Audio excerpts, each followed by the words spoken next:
সুপ্রিয় দর্শক, আমরা আরও একটা কাজ নিয়ে চলে আসলাম। আজকে হলুদের জমিতে আমরা সাথী ফসল হিসেবে বেগুন এবং ঝালের চারা রোপণ করব।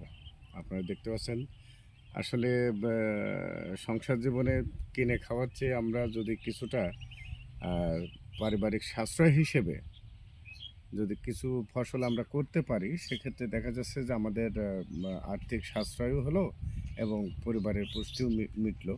এই আশা নিয়ে আজকে আমরা আসছি হলুদের জমিতে। আমরা বেগুন এবং ঝালের চারা কিছু রোপণ করব।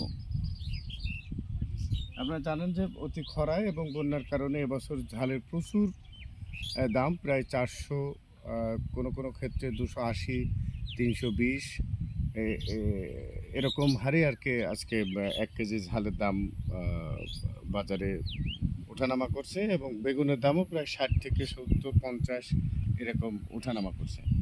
যাই হোক, আমরা নিজেদের প্রয়োজনের তাগিদেই আজকে আমরা আসছি এই ঝাল এবং বেগুন গাছ লাগিয়ে, যাতে আমরা পারিবারিকভাবে কিছুটা অর্থ সাশ্রয় করতে পারি।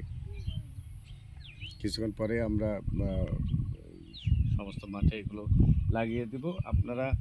আপনাদের কাছে পরামর্শ থাকবে যে আপনারা যদি কোনো পতিত জমি থাকে, সেক্ষেত্রে আপনারা নিজেদের সুবিধা মতো আপনারা বিভিন্ন ফসল বা অন্যান্য সবজি চাষ করে আপনারা খেতে পারেন।